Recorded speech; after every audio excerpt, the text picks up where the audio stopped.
আসমান আল্লাহ বানাইছেন কুন ফায়াকুন হইলা, জমিন আল্লাহ বানাইছেন কুন ফায়াকুন হইলা, ফেরেশতা আল্লাহ বানাইছেন কুন ফায়াকুন হইলা। কিন্তু তোমারে আমারে আল্লাহ পাক কুন ফায়াকুন বলে বানায় না। তোমারে আমারে বানাইতে আল্লাহ কই খলাকতু বিয়াদাইয়া, আমি মানুষকে নিজের হাত লাগায়া বানাইছি। আমি আল্লাহ হাত লাগাই না। আসমান হও বলতে আসমান হয়ে যায়, জমিন হও বলতে হয়ে যায়। মানুষ আমাকেও যদি আমি আল্লাহ বলতাম হও তুমি হয়ে যাইতে, আল্লাহ পাক আদেশ দিলেই হয়ে যায়। কিন্তু আল্লাহ কয় না, মানুষ আমি আদেশ দিয়ে বানাই নাই, ফেরেশতাদের হাতেও বানাই নাই। এই মানুষের চেহারাটা আমি আল্লাহ নিজের হাত লাগায়া বানাইছি। কারণ এই চেহারার মধ্যে এত দামি কপাল, এই কপাল আমি আল্লাহ বানাইছি আমার কদমে সেজদা দেওয়ার জন্য। এই কপালটার এত দাম, এই কপালটার এত দাম ফেরেশতাদের হাতে বানাইলে হয় না। এই কপাল আদেশ দিয়ে বানাইলে হয় না। যেই কপাল আমি বানাইছি শুধু আমার সেজদার লাগি, এই কপাল আমি নিজের হাত লাগায়া বানাইছি। এজন্যই আল্লাহ কই বান্দা, তোরে যখন আমি ডাকি এরপরে তুই ডাক শুনো না। তোরে যখন আমি ডাকি এরপরে যখন তোর ঘুম ভাঙে না। তোরে যখন আমি ডাকি এরপরে তুই বন্ধুর সঙ্গ ছাড়ো না। তোরে যখন আমি ডাকি এরপরে দোকানদারি বন্ধ করো না। তখন আমি আল্লাহর কুদরতি কলিজায় বড় ব্যথা লাগে। আমি তোরে এই জন্য বানাই না, এত মায়া কইরা হাত লাগায় তোরে বানাইলাম। তখন আল্লাহ আফসোস করে করে ডাকে, ইয়া আইয়ুহাল ইনসান মা গাররাকা বিরাব্বিকাল কারীম। বান্দা তোরে কে আমি আল্লাহ থেকে ভুলায় দিল? কে তোরে দয়ালু মালিক থেকে ভুলায় দিল? মায়ের পেটে আমি আল্লাহ তোরে খাওয়াইলাম। দুনিয়া তুই আসার আগে আগে তোর খানা মায়ের বুকে আমি আগে ফাটিয়ে দিলাম। তুই যাবার আগে তোর খানা পাঠিয়ে দিছি। আল্লাহু আকবার জোরে তো। এত আদর তোর দাঁত ছিল না, আমি আল্লাহ তোরে দাঁত দিলাম। সেই দাঁত দিয়ে তোর কামড় দেওয়ার শক্তি ছিল না, সেই শক্তি আমি আল্লাহ তোর দাঁতে দিলাম। হাত ছিল কিন্তু ধরার ক্ষমতা তোর ছিল না, ধরার ক্ষমতা আমি দিলাম। পা ছিল হাঁটার ক্ষমতা তোর ছিল না, আমি আল্লাহ তোর হাঁটার ক্ষমতা দিলাম। এত এত নিয়ামত এত মায়া যে মালিক তোরে করলো, আজকে তুই ওই মালিকের কোন কারণে ভুলে গেছো? কে তোরে ভুলায় দিল একটু কোনা? আমি আল্লাহ থেকে তোরে কে তো বেশি মায়া করলো একটু কো? আমি আল্লাহর একটু কো, কে তোরে আমার থেকে বেশি মায়া করলো? এইভাবে আল্লাহ পিছন থেকে তোমারে আমারে ডাকতে ডাকে রে যুবক। যেই যুবক যৌবনে আল্লাহর কদমে সেজদা দেয়, একজন বৃদ্ধ মানুষ হাজারো বৃদ্ধ মানুষ যদি আল্লাহর কদমে সেজদা দেয়, আর যুবক যদি যৌবনে আল্লাহর কদমে সেজদা দেয়, যুবকের সেজদার পাল্লা ভারী হয়ে যায়। এই জমিনে যত আল্লাহর ওলি হয়েছেন সবাই ওলি হয়েছে যৌবন কালে। যৌবন কালটা হলো আল্লাহর ওলি হওয়ার বয়স। যৌবন কালটা হলো আল্লাহর ওলি হওয়ার বয়স। এজন্য আল্লাহর নবী রহমতের নবী কয়, মালিক তুমি কও কেন আইছি? আল্লাহ কইলেন আমি কথা দিলাম, আমি কইলাম পাঁচ ওয়াক্ত তোমার উম্মতের জন্য বেশি কষ্ট হবে না। আমি জিম্মাদারি নিলাম, আমি দায়িত্ব নিলাম, আমি ডাইকা তোমার উম্মতকে নামাজ পড়ায় নিব। আর তুমি যখন আইছোই আমি আল্লাহর কাছে খালি কেমন করে ফেরত দেই? নেও তুমি সুসংবাদ শুনে যাও, উম্মত যদি পাঁচ ওয়াক্ত নামাজ পড়ে আমি আল্লাহ তার আমল নামায় 50 ওয়াক্তের সওয়াব দান করব। এজন্য আল্লাহ পাক রব্বুল আলামিন আমারে আপনারে আল্লাহ পাক রব্বুল আলামিন কয়, এর বান্দা শুন, যতদিন তোর গায়ে শক্তি থাকবে ততদিন যদি তুই আমার হুকুম নামাজ ঠিকমতো আদায় করো, আমার বিধিবিধান যদি ঠিকমতো তুমি পালন করো, যেই বয়সে তোমার গায়ে কোনো শক্তি থাকবে না, যেই সময়টাতে তুমি বৃদ্ধ হয়ে যাবে, মসজিদে যাইতে চাইলেও পারবা না, যৌবনে যদি তুমি মসজিদে যায় নামাজ পড়ো, শক্তি থাকা অবস্থায় যদি তুমি রাতে তাহাজ্জুদ পড়ো, চোখে পাওয়ার থাকা অবস্থায় যদি কোরআন তেলাওয়াত করো, আল্লাহ পাক এই বয়সে তোমার চোখে পাওয়ার থাকবে না, তোমার গায়ে শক্তি থাকবে না, না না চাইলেও তুমি মসজিদে যেতে পারবা না, কারণ তোমার শক্তিতে দিবে না, সাহসে কুলাবে না। কোথায় জানি তুমি পড়ে যাও, মাথা ঘুরায় পড়ে যাও কিনা এই ভয় থাকবে। ঘরের ভিতরে তুমি নামাজ পড়ে নিবে, আল্লাহ করে বান্দা তুমি পড়তেছো ঘরের ভিতরে নামাজ, মসজিদে যেতে পারো নাই, কিন্তু আল্লাহ পাক ফেরেশতাদেরকে আদেশ দিয়ে বলে, ফেরেশতারা শুন, আমার বান্দা যদিও ঘরে নামাজ আদায় করে তবু তার আমল নামায় তোমরা ঘরের সওয়াব দিও না, বরং যৌবনে মসজিদে যায় যে নামাজ আদায় করত ওই মসজিদের সওয়াব তার আমল নামায় উঠায়া দাও। আমার বান্দার চোখের পাওয়ার ছিল যখন, তখন কোরআন তেলাওয়াত করত, শক্তি যখন ছিল তখন তাহাজ্জুদ করত, এখন ঘুমায় রইছে, গায়ে শক্তি নাই। এই ফেরেশতারা শুন, যদিও আমার বান্দা ঘুমায় রইছে তবুও আমল নামায় তাহাজ্জুদের সওয়াব উঠায়া দাও। একটু আওয়াজ দিয়ে বলুন সুবহানাল্লাহ। আল্লাহ নামের জিকির, আল্লাহ নামের উচ্চারণ, আল্লাহ নামের পবিত্রতা ঘোষণা করলে আল্লাহ খুশি হয়, ঠিক না? সুবহানাল্লাহ অর্থ হলো আল্লাহ পবিত্র। আমি যত কইব সুবহানাল্লাহ, আল্লাহ আমারে তত বেশি পবিত্র বানায় দিব। যত আল্লাহর সুবহানাল্লাহ কইব আল্লাহ আমারে তত পাক বানায় দিব। ইব্রাহিম খলিল আল্লাহর পয়গম্বর, আল্লাহর বন্ধু, ফেরেশতারা কয় মালিক ইব্রাহিম তোমার বন্ধু বলো, কেমন করে বুঝে আসে না, কারণ সে তো মানুষ, আমরা ফেরেশতা, আমরা তো ইবাদত বেশি করি, আমরা যদি কেউ বন্ধু হতাম সেটা মেনে নেওয়া যায়, মানুষ কেমন করে তোমার বন্ধু হলো, ইব্রাহিম কেমন করে তোমার খলিল হলো, একটু বুঝি না। আল্লাহ কই যদি বুঝতে চাও তাহলে পরীক্ষা করো, যাও যায় দেখো আমার ইব্রাহিম আমার কত পাগল, আমার নামের কত পাগল, আমি আল্লাহর কত বড় আশিক ইব্রাহিম, একটু পরীক্ষা করো। মানুষের রসুলের একজন ফেরেশতা আসছে ইব্রাহিম খলিলকে পরীক্ষা করার জন্য, ইনি আল্লাহর কত বড় আশিক, ইনি আল্লাহর কত বড় প্রেমিক, এটা পরীক্ষা করার জন্য মানুষ রূপে ফেরেশতা আসছে। ইব্রাহিম খলিল অনেকগুলি ছাগল রাখালি করেন মরুভূমিতে, পাশ দিয়া চলে যাইতেছেন একজন ফেরেশতা, মানুষের রসুইরা। ইব্রাহিম নবী তো আর ইনি যে ফেরেশতা জানেন না, মনে করছেন একজন মানুষ। এই ফেরেশতা যাইতেছেন আর আল্লাহ নামে জিকির করতেছে, কুন্না সুবহানাল্লাযী সুবহানাল মুলকি ওয়াল মালাকুত যাল ইজ্জতি ওয়াল আযমাতি ওয়াল কিবরিয়াই ওয়াল জাবারুত। আল্লাহ পাকের পবিত্রতা ঘোষণা কইরা ফেরেশতা যাইতেছে। ইব্রাহিম খলিল যেই মাত্র আল্লাহ নামের উচ্চারণ, আল্লাহ নামের আওয়াজটা কানের ভিতরে আসলো, তিনি তো এই নামের আশিক, এই নাম শোনা মাত্রই দৌড় দিয়া গিয়া মানুষ রূপী ফেরেশতার কোমর জড়ায় ধরছে। কে গো তুমি, কে কে? আমার মাসুদের নাম এত সুন্দর করে তুমি নিতেছো, আরেকটা বারে নামটা তুমি নিবানি? আমি তো এই নামের পাগল, আমি তো এই নামের আশিক, আমি তো এই নামের পাগল, আরেকটা বারে নামটা শুনাইবানি? ফেরেশতা কয় আমি নাম না শুনাই না, বিনিময় লাগে, বদলা লাগে, কি চাও তুমি কয় অর্ধেক ছাগলের পাল আমাকে দিয়া দিবা, একবার শুধু আল্লাহ নামের জিকির করব।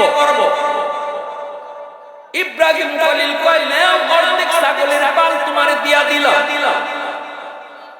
বিনিময়ে শুধু একবার আল্লাহ নামের জিকির।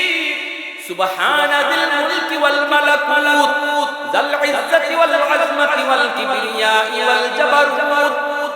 অর্ধেক ছাগল দিয়া ফেরেশতা জায়গা, ইব্রাহিম খলিল যেতে দেয় না, আবার যে কোমর জড়ায় ধরছে। কে গো তুমি, কে? এত মায়া কইরা, এত দুনিয়া, এত জাদু কইরা আমার মাসুদের নাম তুমি নিতেছো, আরেকবার এই নামটা শোনাও, আমার তৃষ্ণা মিটে না। ফেরেশতায় কই বিনিময় লাগবো, মাগনা হয় না, কয় বাকি অর্ধেক ছাগলের পালও দিয়া দিমু, বিনিময়ে একবার শুধু আল্লাহ নামের জিকির শুনাইলো। ইব্রাহিম খলিল বাকি অর্ধেক ছাগলের পালও ফেরেশতাকে দিয়ে দিল। এইবার ফেরেশতা চলে যায়, ইব্রাহিম খলিল তো আর কিছুই নাই দেওয়ার, কিন্তু এরপরে যেতে দেয় না, আবার যায় কোমর জড়ায় ধরছে। ফেরেশতা কয় এখন কোমর জড়ায় ধরে কি লাভ, এখন আমার আটকে তুমি কি করবা, তোমার কাছে তো আর দেওয়ার মতো কিছুই নাই, আমি আর আল্লাহ নামের জিকিরও করব না, আমি তোমার না শুনাই না, বিনিময় লাগে বদনা লাগে। ইব্রাহিম খলিল চোখের পানি জড়ায় করে দে আর কয় কে গো তুমি জানি না এত সুন্দর করে আমার মা সুন্দরী নাম তুমি নিতেছো, আরেকবার যদি এই নাম আমাকে শোনাও আমি ইব্রাহিম সারা জীবনের জন্য তোমার গোলাম হয়ে যাব। আওয়াজ দিয়ে কোন সুবহানাল্লাহ, মুসলমানের আওয়াজে সুবহানাল্লাহ। আলহামদুলিল্লাহ কদ্দার খাইরান ওয়া কাবালা,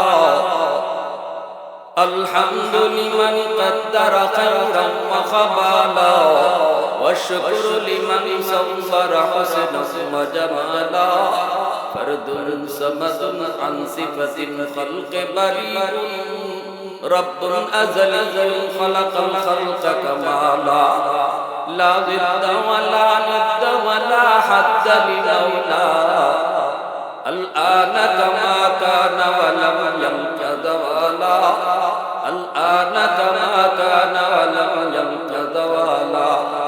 মুহাব্বতের সাথে আওয়াজ দিয়ে কোন আল্লাহু আকবার, আরেকটু জোরে কোন আল্লাহু আকবার। বাইরে বন্ধুরা জন্য বলতেছিলাম, আল্লাহ পাক বলে পবিত্র কোরআনে সূরাতুত তিনের মধ্যে চারটা কসম খেয়ে আল্লাহ বলতেছে, তিনের কসম, জাইতুনের কসম, মক্কা নগরীর কসম, তুজ পাহাড়ের কসম। এর মানুষ গায়ে যতদিন শক্তি আছে এতদিন যদি তুমি আমার গোলামি ঠিকমতো করো, যেই বয়সে তোমার গায়ে কোনো শক্তি থাকবে না, তুমি ঠিকমতো পারবে না, তখন তো আমি তোমাকে ঘরে বসাইয়া ইবাদতের পেনশন দিব। কে দিব পেনশন? জোরে বলেন কে? মসজিদে যেতে পারবে না, ঘরে পড়বেন, সওয়াব কি ঘরের না মসজিদের? জোরে বলেন। যেই সময়ে শক্তি ছিল তাহাজ্জুদ করছো, এখন ঘুমায় রইছো, ঘুমায় থাকলেও সওয়াব হবে তাহাজ্জুদের। আল্লাহু আকবার।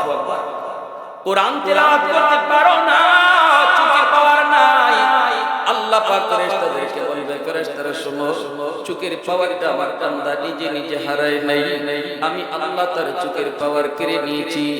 আজও যদি চোখের পাওয়ার থাকতো তাহলে আজও কোরআন তেলাওয়াত করতো। দেখুন আমার বান্দা কেমন আফসোস করতেছে, কেমন আফসোস করতেছে রে যুবক। শোনো, তিন জিনিসের দিকে তাকায় থাকলেই সওয়াব। এক হলো আল্লাহর ঘর খানায় কাবা, খানায় কাবার দিকে তাকায় থাকলে সওয়াব লেখা হয়, কোরআন শরীফের দিকে তাকায় থাকলে সওয়াব লেখা হয়, আর হলো আপনার চেহারার দিকে তাকায় থাকলে সওয়াব লেখা হয়। কয় জিনিসের দিকে তাকায় থাকলে সওয়াব? জোরে বলো। এক হলো আল্লাহর ঘর খানায় কাবা, আল্লাহর ঘর খানায় কাবার দিকে যদি কেউ তাকায় থাকে, আল্লাহ পাক নফল নামাজের সওয়াব তারে দান করে। কোরআন শরীফ পড়তে পারে না, একজনে তাকায় রইছে, তার আমল নামায় সওয়াব লেখা হয়। আর সন্তান যদি বাবা মার চেহারার দিকে মায়ের নজরে তাকায়, আল্লাহ পাক তার আমল নামায় কবুল হজের সওয়াব দেয়। মা মিন ওয়ালাদিন বারিন ইয়ানজুরু ইলা ওয়ালিদাইহি নাযরা রাহমাতিন ইল্লা কাতাবাল্লাহু লাহু বিকুল্লি নাযরাতিন হাজ্জাতাম মাবরুরা। হজ্জ মাবরুর নসিব হয়। এজন্য যেই সন্তান মারে বাবারে দুনিয়াতে খুশি রাইখা চলে, বাপ মার চেহারার দিকে মায়ের নজরে তাকায়, ঘর থেকে বের হতে মার চেহারার দিকে তাকায়, কয় আম্মা বাজারে যাইতেছি ওষুধ লাগবনি, আব্বা বাজারে যাইতেছি কিছু লাগবনি, এই কইয়া যদি মা বাবার চেহারার দিকে যেই সন্তান বেশি বেশি তাকাইব, দুনিয়াতে তার আমল নামায় আল্লাহ কবুল হজ দিব। এজন্যই হাকিমুল উম্মত মুজাদ্দিদ মিল্লাত কয়, ফেরেশতারা তখন কয় আল্লাহ এই সন্তান মা বাবার চেহারার দিকে তাকায়া তাকায়া অনেক কবুল হজ আদায় করছে, কবুল হজ জমা করছে, আল্লাহ তুমি দুনিয়াতে তারে বাস্তবে হজ করার তৌফিক দাও। এজন্য যেই সন্তানের উপরে বাপ মা রাজি থাকে, সে যদি গরিব হয়, হাকিমুল উম্মত থানভী রাহমাতুল্লাহ আলাইহি বলেন, আল্লাহ তাকে মওতের আগে আগে মক্কা মদিনা জিয়ারত নসিব করায়। এরে যুবক, এজন্য বলতেছিলাম শোনো, এই যৌবনকালটা আল্লাহর বড় দান। যৌবনে আমাকে কিছুটা বলা হয়েছে কবরে আযাব সম্পর্কে বলার জন্য। মরণের সময় যেই যুবক দুনিয়াতে নামাজি ছিল, যেই যুবক যৌবনে আল্লাহর গোলামি করত, যেই যুবক যৌবনে বাপ মার সেবা করত, যেই যুবক যৌবনে মাথায় টুপি রাখত, যেই যুবক যৌবনে মুখে সুন্নতি দাড়ি রাখত, যেই যুবক যৌবনে উলামায়ে কেরামকে তাজিম করত, যেই যুবক যৌবনে মুরব্বিদেরকে শ্রদ্ধা করত, যেই যুবক যৌবনে ওয়াজ মাহফিল করাইতো, যেই যুবক যৌবনে গানের আয়োজন করত না, আল্লাহ পাক হাদিসে কুদসিতে বলছে এই যুবকের খাতিরে আমি আল্লাহ জমিন টিকায় রাখি। লাউলা মাশাইখু রুক্কা ওয়াশ-শাবাবু খুশশা ওয়াল আতফালু রুদ্দা ওয়াল আনআমু রুদ্দা লাজআলতাস সামাআ হাদিদা ওয়াল আরদা খাফসাফা ওয়াত তুরাবা রামাদা ওয়ামা আনজালতু মিনাস সামাই কাতরা ওয়ামা আমবাতু মিনাল আরদি নাবাতা বাল আনজালতু আলাইকুমুল আযাবা সাব্বা। হাদিসে কুদসি বলছি আল্লাহ পাক এর জমিন ভালো করে শুন, এই জমিনে যে পরিমাণ গুনাহ হয় আমি আল্লাহ দেখতেছি কি পরিমাণ গুনাহ হয়, এরপর আমি কেন এই মানুষকে আযাব দিয়া নগদ ধরি না জানোনি? চার দলের কারণে। কয় দল? জোরে বলেন কয় দল? এক দল হলো আল্লাহ পাক কয় ওই বৃদ্ধ বান্দা বান্দীগুলি যাদের দাড়ি সাদা হয়ে গেল, এরপরে সে নামাজ পড়ে সাজদা করে, কোমরে তার ব্যথা, হাঁটুতে তার ব্যথা, সাজদায় গেলে পরে তার রক্তটা মনে হয় ছিঁড়ে যায়, না রুকু করতে পারে না, বড় কষ্ট হয়। আমার কিছু বান্দা বান্দি আছে বয়সের কারণে রুকু করতে তার কষ্ট হয়, সাজদা দিতে তার কষ্ট হয়। কষ্ট করে করে আমার যেই সকল বান্দা বান্দি আমার সাজদা দেয় রে, এদের সাজদার দিকে তাকাইলে জমিনের প্রতি আমার মায়া লাগে। দুই নম্বরে আল্লাহ কয় শাবাব খুশা, জমিনের ভিতরে আমি যখন দেখি কিছু যুবক যৌবনের পাগলামি করে না, বন্ধুদের সাথে খানার আয়োজনে যায় না, না চুরি ডাকাতি করে না, মার সাথে বাবার সাথে বেয়াদবি করে না, তারে যৌবনে মসজিদে পাওয়া যায়, গুনার আয়োজন করে না, করে যদি তাফসীর মাহফিলের আয়োজন করে।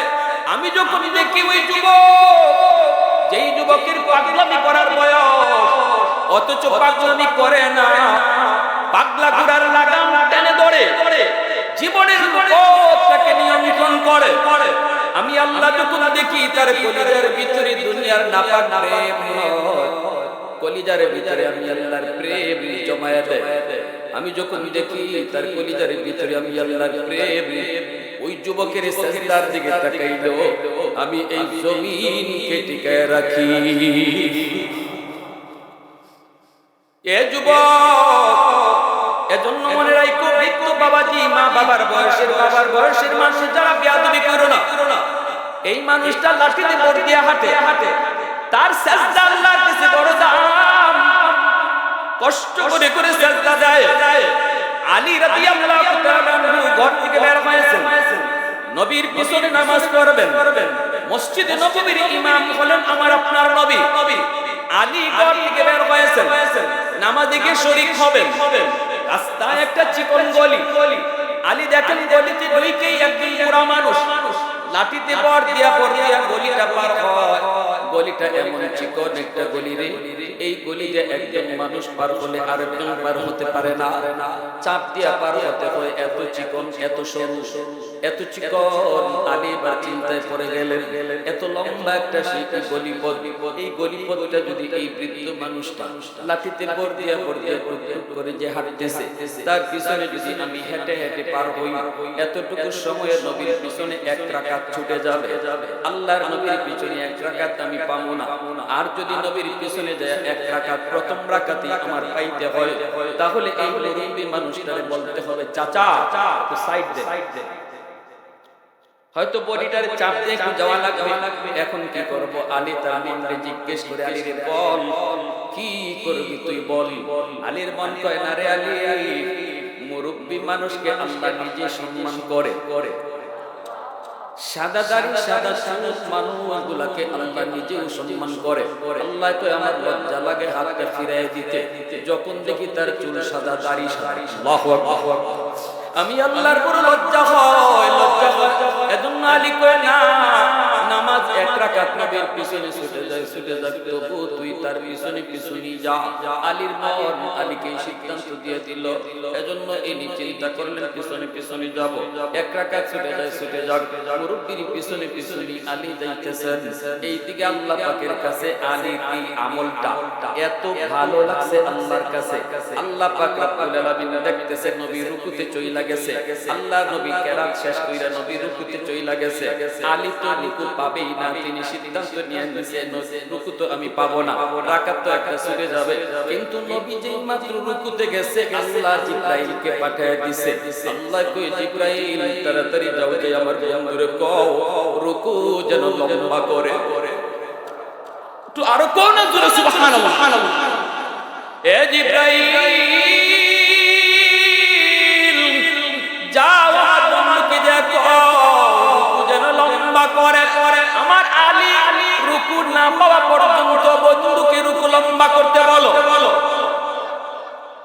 জিবরাইল আমিন এসে কই নবী গো আল্লাহ পাকের অর্ডার, আপনি মাথা তুললেন না, রুকু লম্বা করেন কারণ আপনার আলী এখনো জামাতে শরীক হতে পারে নাই রাস্তায়।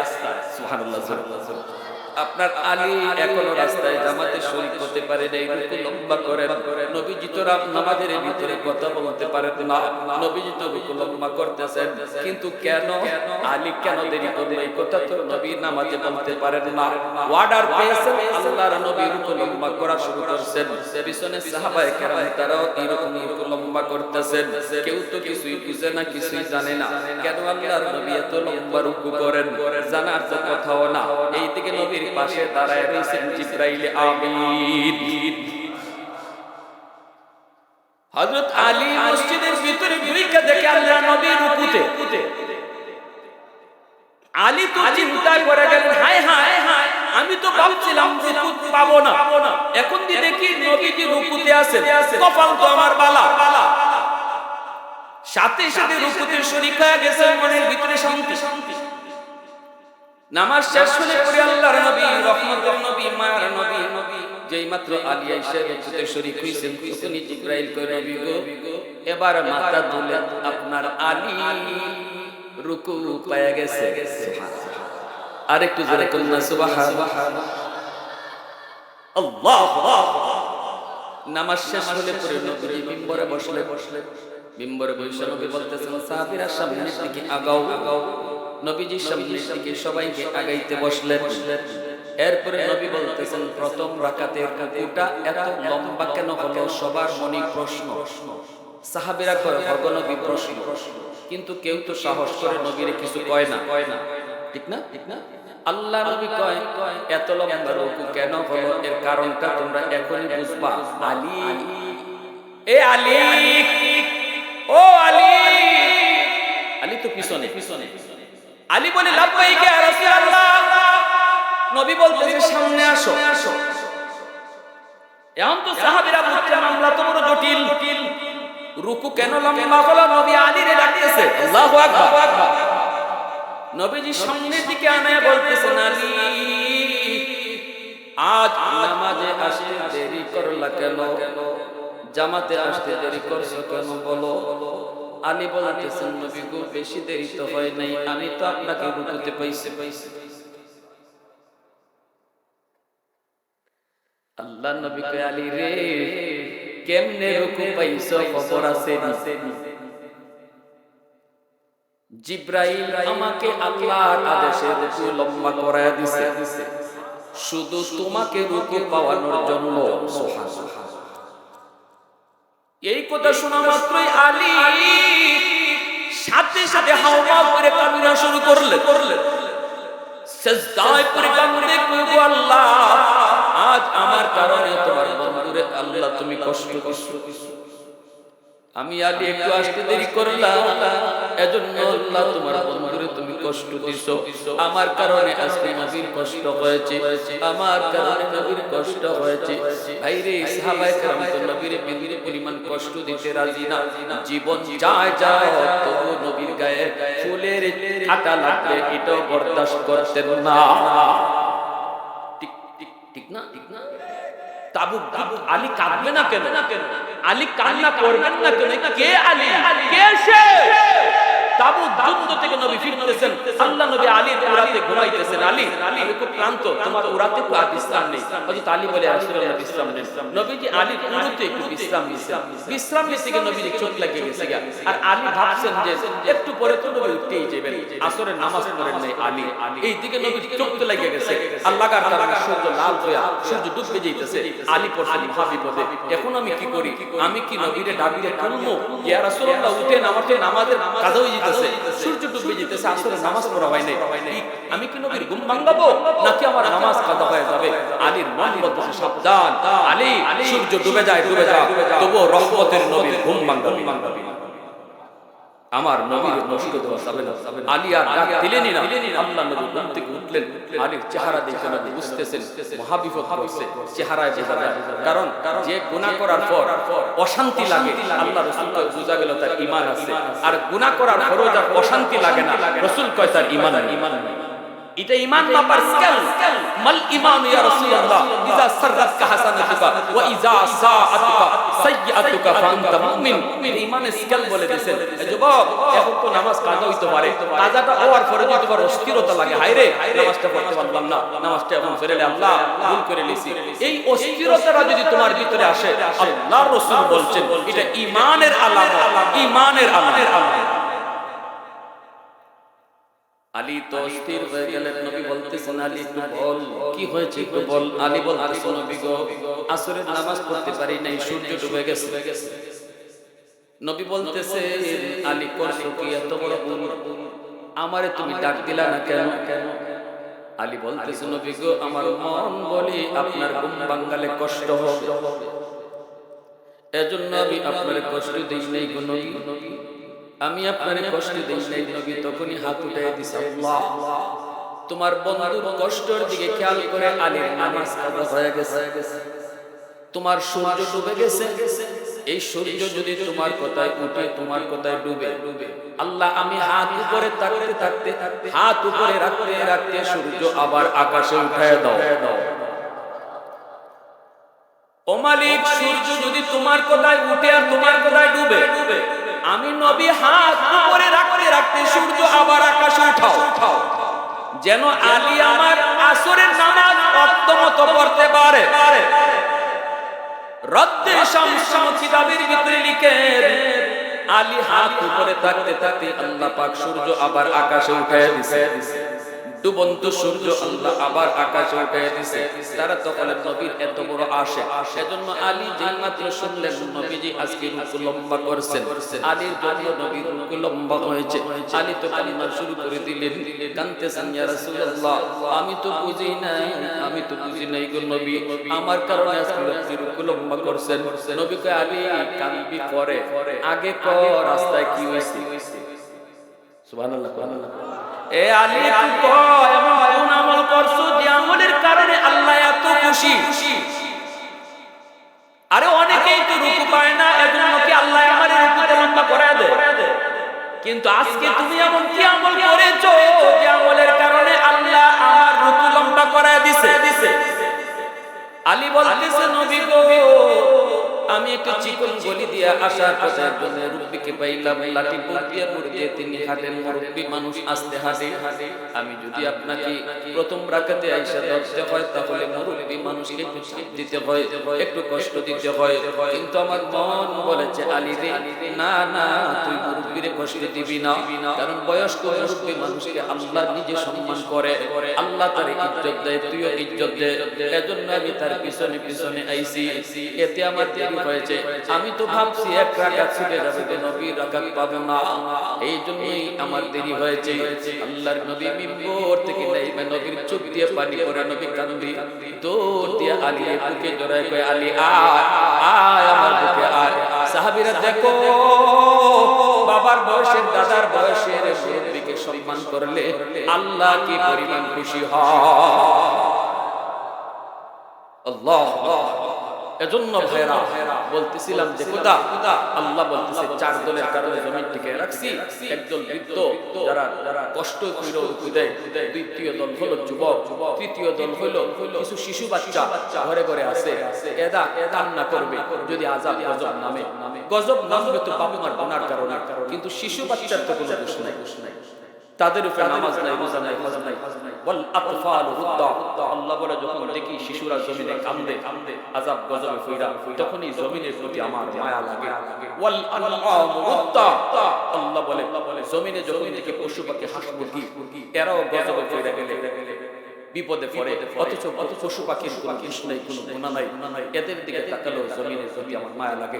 এজন্য বলি যুবক, অহেতুক অযথা হায়ওয়ানকে কষ্ট দিও না, কারণ তোমার মতো আমার মতো গুনাহগারকে আল্লাহ গজব দিয়ে শেষ করে দিত, ওই হায়ওয়ানটার কারণে আল্লাহ বাঁচায় রাখছে। শিশু বাচ্চাগুলির কষ্ট দিও না, অবুঝ শিশু নিষ্পাপ বাচ্চাদেরকে অহেতুক কষ্ট দিও না, আদর কইরো।